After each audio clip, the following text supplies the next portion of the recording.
ये वेदासाठीच खायला बनवते.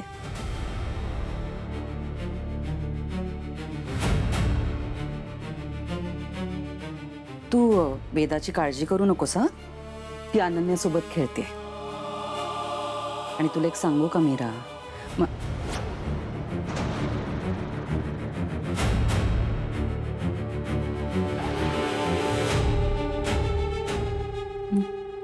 हे असं होतं माझं. आता इथे कोणीही नाहीये तरी मी तुझ्याशी नाटकी का वागतेय, नाही का? पर काय ठरवलंस तू? माझी अट मान्य आहे ना तुला? अजून तरी नाही. मला एक विचारायचं आहे. बोल ना. मी तुझी अट मान्य केली तरी तू वेदाला त्रास देणार नाही हे कशावरून? म्हणजे तू तयार आहेस? नाही, मला तुझ्यावर विश्वास नाहीये. मला खात्री हवी.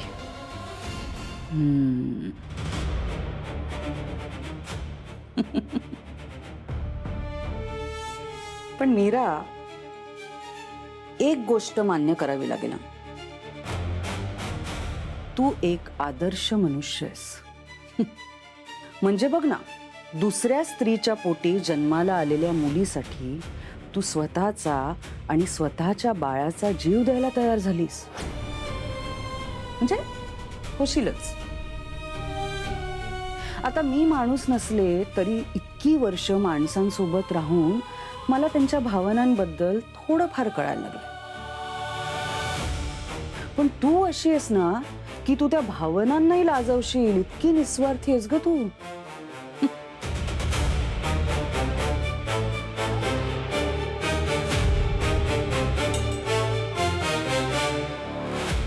पण खरं सांगू का, तुझी अवस्था ना आत्ता एखाद्या भिकाऱ्यासारखी. पदरात जे पडेल ते घ्यायचं, दुसरा पर्याय नाही तुझ्याकडे. तुला कल्पना आहे ना मीरा, तू माझं ऐकलं नाहीस तर मी वेदाला मारून टाकेन. मी विचारलेल्या प्रश्नाचं उत्तर दे. तुला काय करायचंय? मी या जगात नसेल, मला जाणून घ्यायचंय.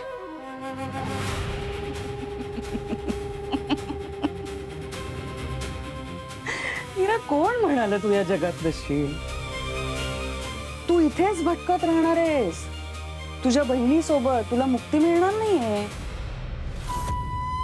त्यामुळे तुम्हाला कळेलच की वेदा तिच्या आयुष्यात किती आनंदी आहे. ती तिच्या दोन्ही आयांना किती मिस करते. विश्वास बसत नाहीये? आता काय स्टॅम्प पेपरवर लिहून देऊ?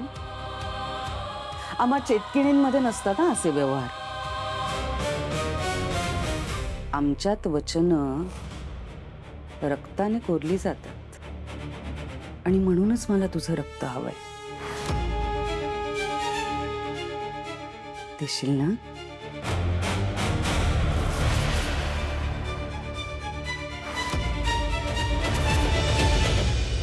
देवी आई, मला योग्य तो निर्णय घ्यायला मदत कर. मी काय करू हे मला कळतच नाहीये. मी खूप मोठा त्याग करायला तयार झाले, पण त्याचा खरंच काही फायदा होणार आहे का? मी आणि ताई हे सगळं संपवण्याचा, त्या गोष्टीपर्यंत पोहोचण्याचा खूप प्रयत्न करतो. आम्ही अशा वळणावर येऊन थांबलोय जिथून पुढे आम्हाला रस्ता दिसतोय, पण तो कुठे संपेल की नाही काहीच माहित नाहीये. आम्हाला मदत कर देवी आई, आम्हाला मार्ग दाखव.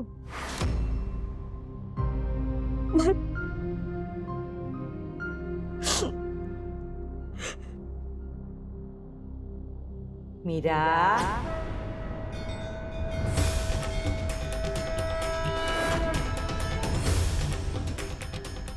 आजी,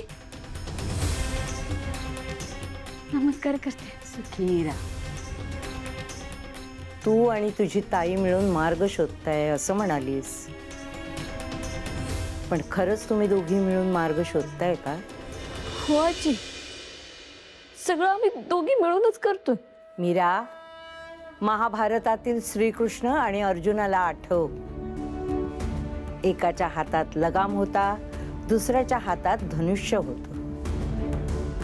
कार्य वेगळं होतं, पण विचार एकच होता. मार्ग एकच होता, म्हणून रथ कधीच डगमगला नाही. तुम्हा बहिणींचा रथ सुद्धा डगमगायला नको. ही मीरा सारखी त्या देवघराजवळ फेऱ्या मारत असते. याचा अर्थ हा आहे की खजिना देवघराजवळच आहे.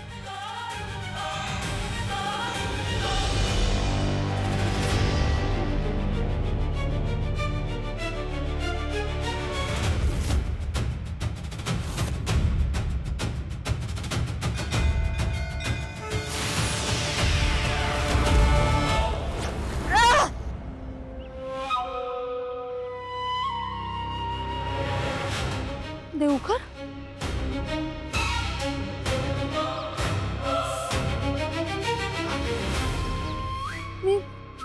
मी आता देवघरात होते. मी इथे कसे आले? माय गॉड, काय काय काय चाललंय? काय मी बुलबुल आहे की काय? मीरा, दिशाहीन होऊ नकोस. नियतीने जे लिहिलंय ते अटळ असतं. त्या चेटकिणीचा अंत जर आधीच लिहून ठेवलाय तर तो होणारच. फक्त तुमच्याकडून कुठलीही चूक व्हायला नको.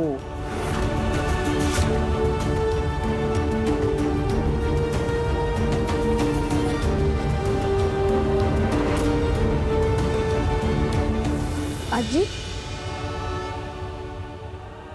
आजी,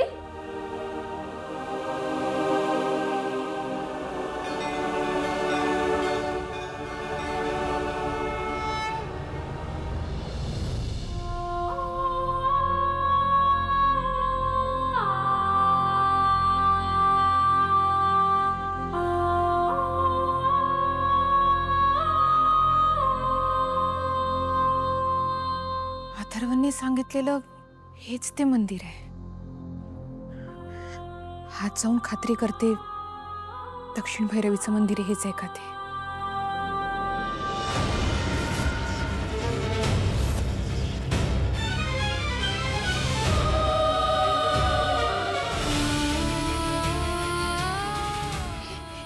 हे काय होतंय?